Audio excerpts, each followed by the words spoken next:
সবাইকে শুভেচ্ছা। আমি ডক্টর শাহিন মাহমুদ আজকে হোমিও ডাইজেস্টের পক্ষ থেকে উপস্থিত হয়েছি। শুধুমাত্র প্রপার প্র্যাকটিস না করলে জনগণ হোমিওপ্যাথি, সত্যিকারের হোমিওপ্যাথিকে জনগণের সামনে, মানুষের সামনে উপস্থাপন না করলে আমরা চাই বা না চাই আমাদের বিপর্যয় আসতে বাধ্য। বাংলাদেশে বর্তমানে যে সিচুয়েশনটি চলছে ভয়াবহ। এ কারণে বলি যে আমাদের কর্তৃপক্ষ থেকে শুরু করে সর্বনিম্ন স্তর পর্যন্ত এই সচেতনতা, প্রকৃত হোমিওপ্যাথি করার যে সচেতনতা, আজ পর্যন্ত স্বাধীনতার এই 50 বছর পরেও আমি সেই সচেতনতাটি দেখতে পাচ্ছি না। তো এই যে পুরো ব্যাপারটি, অর্থাৎ এই যে একটা হাহাকার দেশ জুড়ে, এটা কিন্তু একটা ভয়ানক অবস্থা, এটা কিন্তু একটা সাংঘাতিক বিপর্যয়ের আভাস প্রদান করে। কেন বলছি আমি এই কথাটি? হোমিওপ্যাথি একটা বিজ্ঞান, এখানে কিছু বৈজ্ঞানিক প্রাকৃতিক ভিত্তি, প্রাকৃতিক নীতি, প্রিন্সিপালস, তার উপরে হোমিওপ্যাথি কাজ করে। খুব সিম্পল কথা, আমি খুব সিম্পল ভাবে উপস্থাপন করছি যে বিপর্যয়টার আশঙ্কা আমি কেন করি। আপনি যদি প্রাকৃতিক নীতিকে অনুসরণ করেন তাহলে অবধারিত একটি ফলাফল আপনি পাবেন। উদাহরণ দিচ্ছি, খুব সিম্পল উদাহরণ দিচ্ছি। আপনি যদি একটা পেপার ওয়েট মানে উপর থেকে ফেলেন, নিচের দিকে পড়বে, কারণ এখানে একটি প্রাকৃতিক নীতি সন্নিবদ্ধ আছে। কি সেটা? মাধ্যাকর্ষণ শক্তি। ও আপনি উল্টাতে পারবেন না। ও তার নিজের গতিতে, তার নিজের ধরনে প্রতিবারই আপনার পেপার ওয়েটটিকে নিচের দিকে ফেলবে। অর্থাৎ আপনি প্রাকৃতিক নীতির উপর ভিত্তি করে একটি অবধারিত ফলাফল পাবেন। হোমিওপ্যাথি একটি বিজ্ঞান, এবং এই বিজ্ঞানটি একটি মহান বিজ্ঞানী ডক্টর স্যামুয়েল হ্যানিম্যানের আবিষ্কৃত কিছু মৌলিক সার্বজনীন প্রাকৃতিক নীতির উপর প্রতিষ্ঠিত। এই কারণেই এটা বিজ্ঞান। এবং আমার বৈজ্ঞানিক ভিত্তিক গ্রন্থে আমি আর অনেক ডিটেল এবং অনেক সমস্ত প্রমাণাদি সহকারে সেটা আমি লিখেছি, কাজে এখানে সেই ডিটেল আলোচনায় আমি যাব না। তো এখানে আমার কথা হচ্ছে দুটো ঘটনা, একদম পরিচ্ছন্ন ঘটনা। আপনি সেই প্রাকৃতিক নীতিগুলোকে অনুসরণ করবেন, অবধারিত একটি নিশ্চিত ফলাফলে পৌঁছবেন। আপনি সেই প্রাকৃতিক নীতিগুলোকে অনুসরণ করবেন না, অন্তত পক্ষে সেই ফলটিতে আপনি পৌঁছাতে পারবেন না।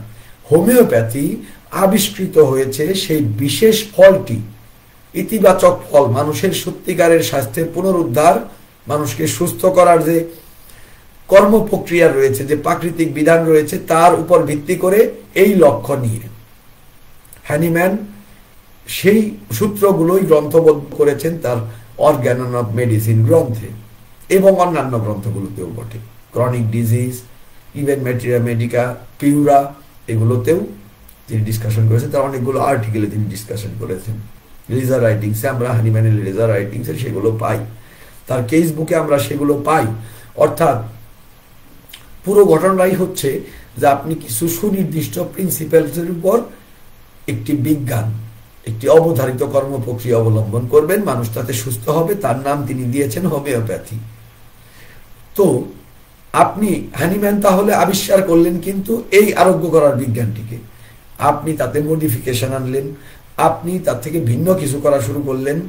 আপনি নিজের বুদ্ধি, নিজের চিন্তা, নিজের দেখা, ইমিডিয়েট ফলাফল লাভ, বিভিন্ন ধারণার থেকে ধারণা, আমি কিন্তু আপনারটাকে বিজ্ঞান বলছি না। আপনি প্যালিয়েশন দিলেন, নগদে একটা লাভ হচ্ছে, তো ঠিক আছে প্যালিয়েশন দেই, রুগী তো আর বুঝতে পারছে না যে তাকে কি করা হচ্ছে। আপনি তার স্বাস্থ্য পুনরুদ্ধার করলেন না। এভাবে বিভিন্ন পন্থায়, বলতে গেলে ধোঁকাবাদী প্রতারণা অবলম্বন করলেন, এবং হোমিওপ্যাথির নীতির সাথে সঙ্গতিপূর্ণ নয়, অথবা হোমিওপ্যাথির নীতিকে অনুসরণ করে চলে না, এমন পদ্ধতিতে আপনি চিকিৎসা করা শুরু করলেন। কোনোদিনও সেটা হোমিওপ্যাথি যে ফলাফলে গিয়ে পৌঁছানোর কথা, বিভিন্নভাবে আপনি দেখতে পাবেন যে আপনি সেই ফলাফলটিতে পৌঁছতে পারছেন না। বিভিন্নভাবে হয় প্যালিয়েশন হচ্ছে, কিওর হচ্ছে না, অথবা আপনি সাপ্রেস করছেন। আপাতত একটা আরাম পাওয়ার পরে রোগী আরো বড় ধরনের প্রবলেমে ফেসে যাচ্ছে, বড় ধরনের কোনো একটা অসুখ বিসুখ রোগ তার মধ্যে দেখা দিচ্ছে, রোগী আপাতত যে লক্ষণটি নিয়ে এসেছিল সেই লক্ষণটি নেই, কিন্তু তার মধ্যে আরো অনেকগুলো লক্ষণ দেখা দিয়েছে। বিভিন্নভাবে আপনি হয়তো সাময়িক একটা বেনিফিট লাভ করছেন, অর্থনৈতিক সামাজিক একটা বেনিফিট লাভ করছেন, সুবিধা লাভ করছেন, কিন্তু আপনি হোমিওপ্যাথি করতে পারছেন না যে হোমিওপ্যাথি হানিম্যান দেখিয়েছিলেন। অর্থাৎ আপনি আরেকভাবে বললে আপনি ক্লাসিক্যাল হোমিওপ্যাথি থেকে বিচ্যুত হলেন।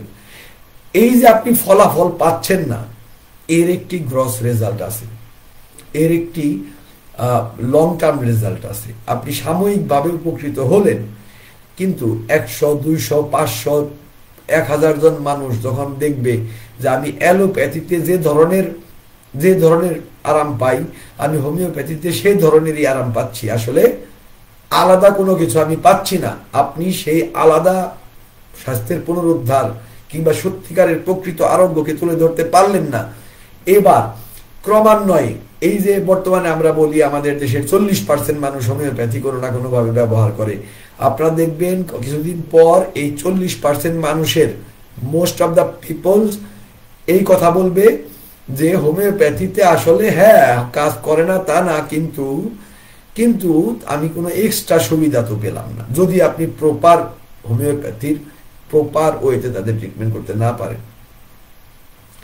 এবং একটা সময় তারা কম্পেয়ার করবে যে তাহলে আমি কোনটা করব, হোমিওপ্যাথি না অ্যালোপ্যাথি। আপনারা জানেন অ্যালোপ্যাথির প্রচারণা প্রচন্ড, হোমিওপ্যাথির বিরোধিতা প্রচন্ড, কেউ সাইন্টিফিক পেপার গবেষণাপত্র দেখতে যাবে না, ক্রমান্বয়ে হোমিওপ্যাথিকে তারা ত্যাগ করবে, মোস্ট অফ দ্য পিপল ত্যাগ করবে।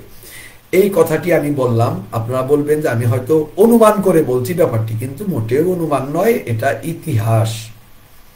একটা সময় আমেরিকাকে বলা হতো হোমিওপ্যাথির মক্কা, আমেরিকাকে বলা হতো, সেখানে ইউনিভার্সিটি ছিল, লন্ডনে ব্যাপক প্রতিপত্তি ছিল হোমিওপ্যাথির, সেখানে ইউনিভার্সিটি ছিল, হসপিটাল ছিল, কিন্তু আমেরিকাতে যেই মাত্র এই পলিফার্মাসি, এই ম্যাটেরিয়াল ডোজের ব্যবহার, এগুলোর প্রচলন ঘটলো, এই ঘটনাটির পুনরাবৃত্তি ঘটেছে। মানুষ কম্পেয়ার করেছে যে তাহলে আমরা অ্যালোপ্যাথি করবো না হোমিওপ্যাথি করবো। আজকে সেখানে ইউনিভার্সিটি নেই, আজকে হসপিটাল ছিল লন্ডনে, বলতে গেলে প্রায় সবগুলো মানে অচল, হোমিওপ্যাথিক দিক থেকে অচল হয়ে গিয়েছে।